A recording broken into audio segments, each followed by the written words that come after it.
요즘 오빠가 재미있게 읽었던 동화책을 읽어주고 있는데요. 책을 읽어주면 얼마 지나지 않아 자꾸 딴 생각을 해서 그런지 집중하지 못해서 걱정입니다. 아이가 책과 멀어지는 것 같아 마음이 아파요. 우리 아이, 왜 책을 읽어줘도 딴 생각을 할까요? 부모님의 그 마음 정말 충분히 공감합니다. 아이의 미래를 생각하면 독서만큼 중요한 게 없는데 책장 근처에도 가기 싫어하는 뒷모습을 보고 있으면 속상하기도 하고 나중에 학습 격차가 벌어지면 어쩌나 하는 걱정에 밤잠을 설치기도 하지요. 하지만 아이가 책을 멀리하는 데에는 아이만의 뇌과학적 혹은 심리적 이유가 분명히 있습니다. 첫 번째 원인은 아이의 뇌 수준과 책의 눈높이가 맞지 않기 때문입니다. 유아기 아이들은 좌뇌보다 우뇌가 더 발달해 있습니다. 자신이 좋아하는 그림책은 수십 번을 읽어도 즐거워하지만 엄마가 온라인에서 임의로 고른 책이나 오빠에게 물려받은 책은 아이의 현재 뇌발달 수준이나 취향과 어긋날 가능성이 큽니다.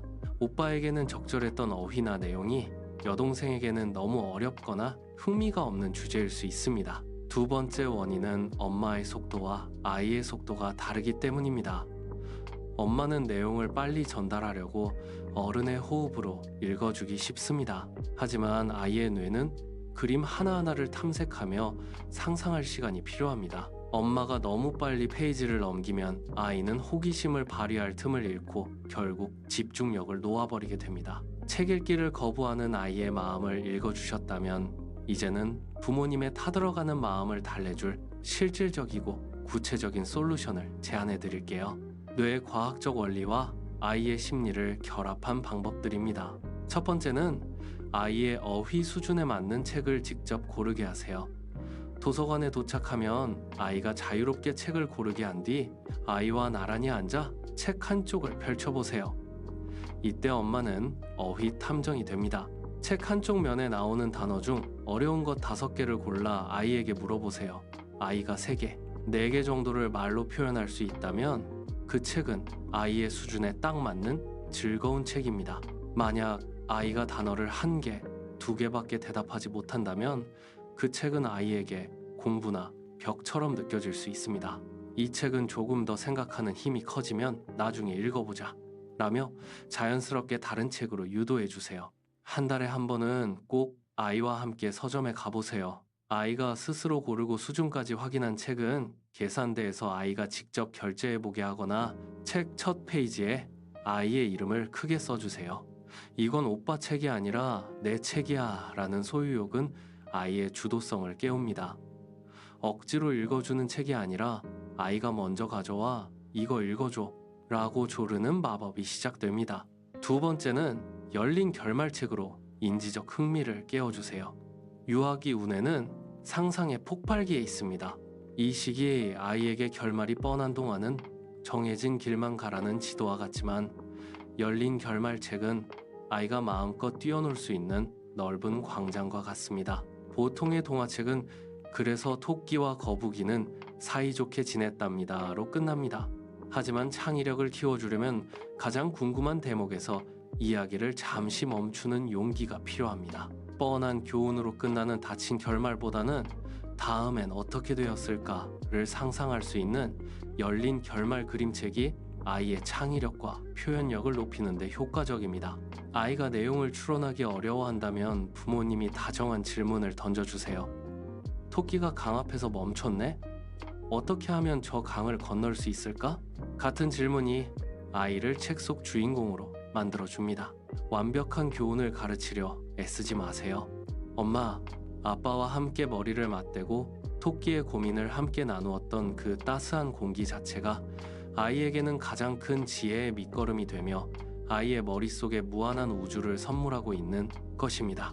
세 번째는 천천히 읽어주고 그림으로 마음껏 표현하게 하세요. 엄마 아빠의 속도가 아닌 아이의 눈동자 속도에 맞춰 책을 읽어주는 것은 아이의 뇌가 정보를 충분히 소화하고 상상의 나래를 펼칠 수 있도록 마음의 공간을 열어주는 일입니다.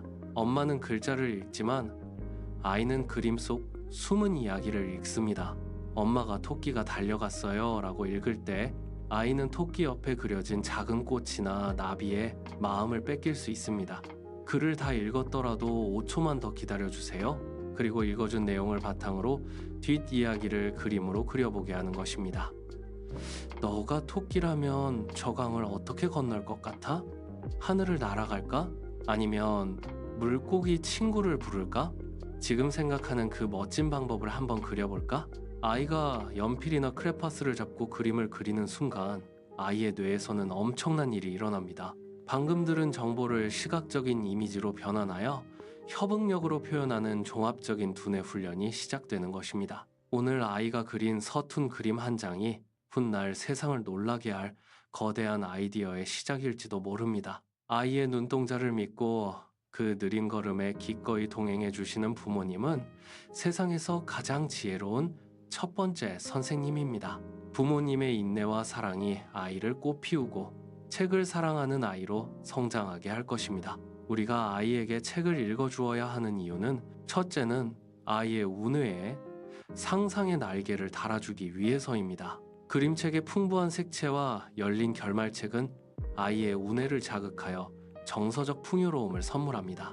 책을 통해 아이는 세상을 바라보는 자신만의 마음의 창을 넓혀가게 됩니다. 둘째는 세상을 이해하는 도구를 쥐어주기 위해서입니다.